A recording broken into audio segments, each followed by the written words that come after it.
नमस्कार सभी को। संस्कृत विद्या चैनल में आप सबका स्वागत है। आज हम कक्षा अष्टमी विषय संस्कृतम पंचदश पाठः प्रहेलिका इसका अभ्यास कार्य करने जा रहे हैं।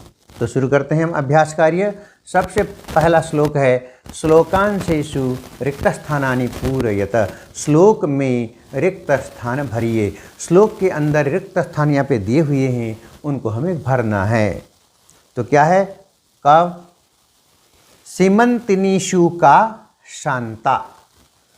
श्लोक का अंश यहाँ से पुस्तक पढ़ रहा हूँ मैं, तो यहाँ पे जो भरना है वो भर के आपके सामने प्रस्तुत है। सीमंतिनीषु का शांता राजा को भूत गुणोत्तमः। सीमंतिनीषु का शांता राजा को भूत भरना है यहाँ पे, दूसरे में गुणोत्तमः। और ख में कंसन जघान कृष्ण, यहाँ पे कृष्ण आएगा। और का शीतलवाहिनी, अगले रिक्त स्थान पे शीतलवाहिनी आएगा। ग में पहले रिक्त स्थान पे दारपोषणरता के बाद दारपोषणरता, और दूसरे रिक्त स्थान में बलवंतम, कम बलवंतम, कम दिया हुआ है, बलवंतम, ये सब।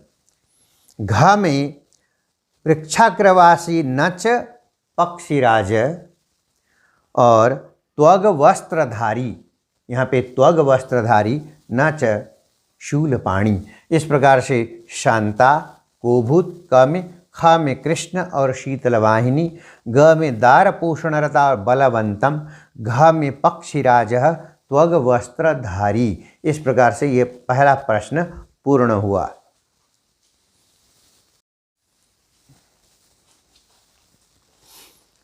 अब आपके सामने दूसरा प्रश्न है। दूसरा प्रश्न है श्लोकांशान योजयत। श्लोकों के जोड़े बनाइए। जो श्लोक पुस्तक में दिए गए हैं इस पाठ में, उसके जोड़े बनाइए। पुस्तक में श्लोक आगे पीछे दिए गए हैं, यहाँ हमें सही जोड़े बना के देखते हैं। क में किम कुर्यात् कातरो युद्धे मृगात् सिंह पलायते। ख में विद्वद्भिः का सदा बंद्या अत्रैवोक्तम न बुध्यते। ग में कम संजघान कृष्ण काशीतलवाहिनी गंगा। और घ में कथम विष्णुपदम प्रोक्तम तक्रम शक्रस्य दुर्लभम। इस प्रकार से इसके जोड़े बनेंगे। तो ये दूसरा प्रश्न आपके सामने पूरा हुआ है।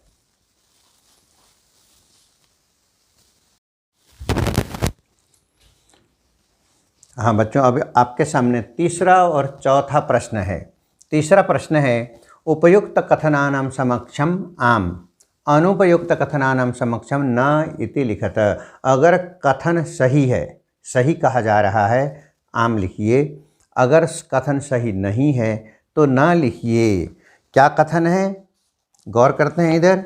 क में कातरो युद्धे युद्धति। कायर व्यक्ति युद्ध में युद्ध करता है, न कायर व्यक्ति युद्ध नहीं करता। ख में कस्तूरी मृगात जायति। कस्तूरी मृग से उत्पन्न होती है, आम।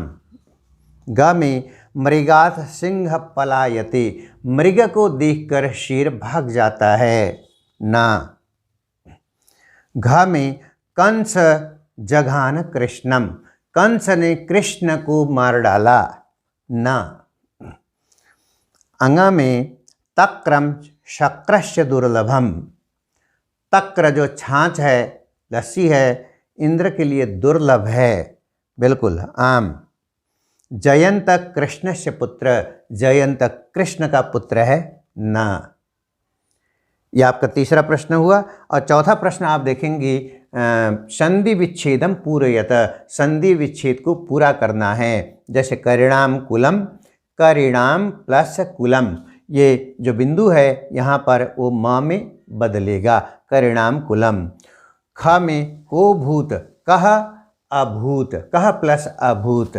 अत्रैवोक्तम, अत्र प्लस एब प्लस उक्तम। वृक्षाग्रवासी, वृक्ष प्लस अग्रवासी।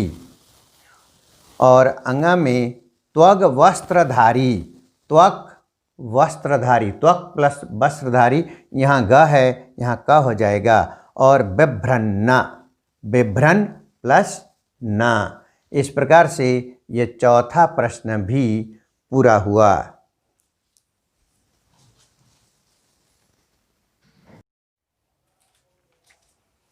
अब आपके सामने पांचवा प्रश्न है। तो पांचवा प्रश्न देखिए, अधोलिखितानां पदानां लिंगम विभक्ति वचनम च लिखत।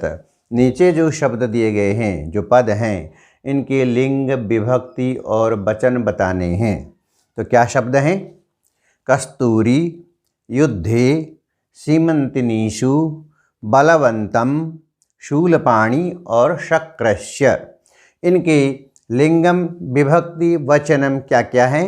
देखिए इधर, कस्तूरी स्त्रीलिंगम प्रथमा एकवचनम, युद्धे पुल्लिंगम सप्तमी एकवचनम, सीमंतिनीषु स्त्रीलिंगम सप्तमी बहुवचनम, बलवंतम पुल्लिंगम द्वितीया एकवचनम, शूलपाणी पुल्लिंगम प्रथमा एकवचनम, शक्रस्य पुल्लिंगम षष्ठी एकवचनम।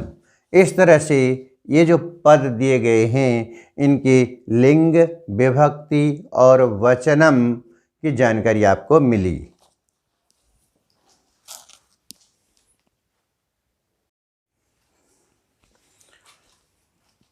अब आपके सामने ये छठा प्रश्न है। छठा प्रश्न दो भागों में है, अ और आ। देखते हैं, अ में विलोम पदानि योजयत। छठे प्रश्न में अ में विलोम पद के जोड़े बनाने के लिए कहा है। आप लोग जानते हैं विलोम पद विपरीत अर्थ वाले शब्दों के जोड़े बनाने हैं। तो यहाँ पे जायते, म्रियते, वीरः, कातरः, अशांता, शांताः, मूर्खे, विद्वद्भिः, अत्रैव, तत्रैव, आगच्छति, पलायते। अर्थ देखिए, जायते उत्पन्न होता है, म्रियते समाप्त होता है, मरता है। जायते मने जन्म होता है, म्रियते मने मरा जाता है। वीरः, वीरः मने वीर, कातरः मने कायर। अशांता, अशांत रहने वाली, शांता, शांत रहने वाली। मूर्खे, मूर्ख में, विद्वद्भिः, विद्वानों में। अत्रैव, यहीं पर, तत्रैव, वहीं पर। आगच्छति, आता है, पलायते, भाग जाता है। तो इस प्रकार से छठे का ये विलोम पद आपने देखा। अब प्रश्न 6 में आ में देखिए, प्रश्न 6 के जो आ है, समानार्थक पदम चित्वा लिखते। यहाँ समान अर्थ वाले शब्द के जोड़े बनाने हैं, चुन करके लिखना है। समान अर्थ यानी कि पर्यायवाची शब्द, उनको सामने लिखना है। यहाँ पुस्तक में जो 3-3 शब्द दिए गए हैं, 3 में से एक को चुन करके आपको लिखना है। तो देखिए, करिणाम, गजानाम, अभूत, अभवत, वन्द्या, वंदनीया, बुध्यते, अवगम्यते, घटः, कुंभः, संजघान, अमारयत। अर्थ देखिए, करिणाम, गजानाम हाथियों का, अभूत, अभवत हुआ था या हुआ, वंद्या, वंदनीय, वंदनीय है, पूजनीय, बुध्यते, अवगम्यते जाना जाता है, घटः, कुंभः घड़ा, संजघान, अमारयत मार डाला। तो इस प्रकार से आपने ये समानार्थक पद प्रश्न संख्या 6 आ में जान लिए।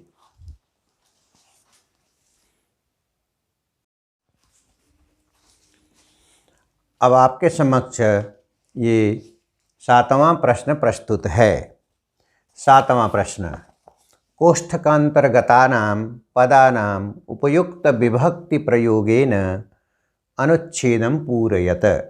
कोष्ठक या ब्रैकेट में शब्द दिए गए हैं, एक गद्यांश लिखा गया है, पैराग्राफ, और उस गद्यांश में रिक्त स्थान है और रिक्त स्थान में भरे जाने वाले शब्द जो हैं वह कोष्ठक में दिए गए हैं, लेकिन कोष्ठक में थोड़ा सा परिवर्तन करके, यानी कि उपयुक्त विभक्ति प्रयोगेन, सही विभक्ति, कौन सा विभक्ति लगना है वह सही विभक्ति के साथ उस रिक्त स्थान को हमें भरना है।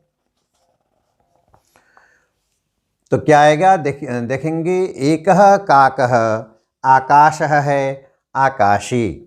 एकः काकः पहले भरवाएंगे और उसके बाद फिर इसको कहानी को बताएंगे। एकः काकः आकाशे डयमानः आसीत्। तृषार्थ स जलस्य। तृषार्तः स जलस्य अन्वेषणं करोति। तदा स घटी अल्पं जलं पश्यति। स उपलानि आनीय घटे पातयति। जलं घटस्य उपरि आगच्छति।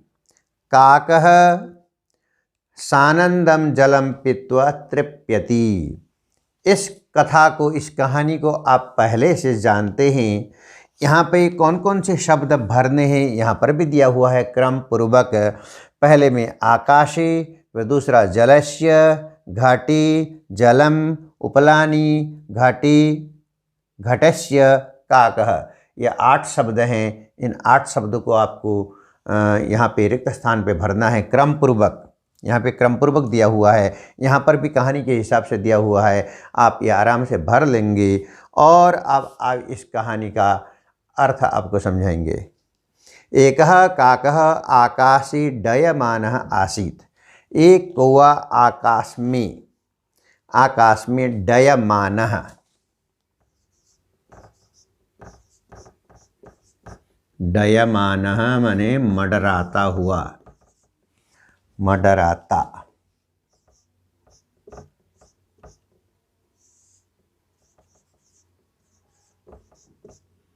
मडराता हुआ।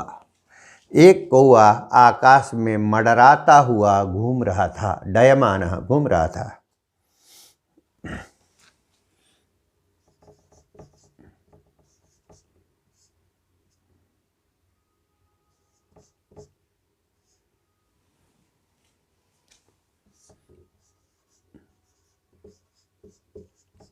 इसको सीधे मडराना भी कह सकते हैं। मडराना, डयमानः, मडराता हुआ। तो एक कौवा आकाश में मडरा रहा था। तृषार्त स जलस्य अन्वेषणं करोति। तृषार्त में तृषा प्लस आर्त, तृषा प्लस आर्त यहाँ पे संधि विच्छेद किया। तृषार्त,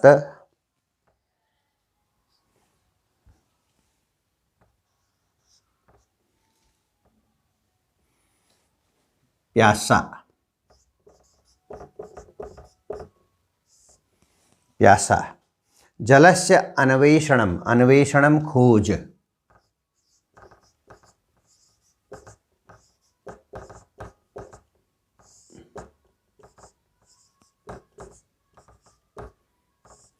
एक कौवा बहुत प्यासा था, आकाश में मडरा रहा था और वह प्यासा होने के कारण वह जलस्य अन्वेषणम, जल की खोज कर रहा था। तदा स घटी, घट दिया हुआ है उसकी जगह घटे। तदा स घटी अल्पम जलम पश्यति। तब वह घड़े में थोड़ा सा जल देखता है। स उपलानी आनीय घटी पातयति। हो उपले ला करके, पत्थर के टुकड़े या उपले अन्य चीज़ों को भी कह सकते हैं, उनको ला करके घड़े में पातयति में डालता है। जलम घटस्य उपरि आगच्छति। जल घड़े के ऊपर आ जाता है। काकः सानंदम जलम पीत्वा तृप्यति। कौआ आनंदपूर्वक जल पीता है, प्यास बुझाता है और प्यास बुझा करके चला जाता है। इस प्रकार से यह कहानी आप पहले भी सुन चुके हैं, परंतु यहाँ पर संस्कृत में है और आपको इसको रिक्त स्थान के द्वारा भरना है। तो इस प्रकार से यह अभ्यास कार्य जो पंचदश पाठ का जो अभ्यास कार्य है, यह अभ्यास कार्य यहाँ पर पूर्ण हुआ है। मैं आप सभी बच्चों को कहना चाहूँगा, ये सभी अभ्यास कार्य अच्छी तरह से करें, देखें और इसको समझने का प्रयास करें। धन्यवाद।